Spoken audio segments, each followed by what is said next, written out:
how to cash out on Kalshi. So here's a money withdrawal tutorial. All you need to do is sign into your account, then click on the three lines in the top right corner, and then you will choose transfers.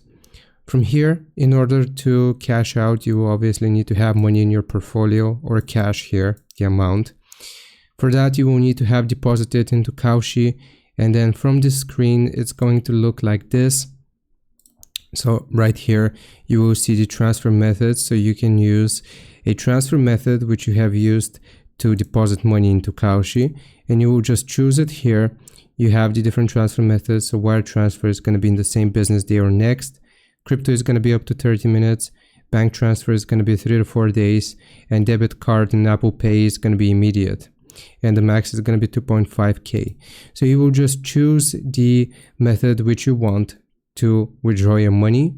Then you will choose the amount which you want to cash out on Kalshi, and then you will receive your funds. I hope this helps. Leave a like and sub, and I'll see you next time.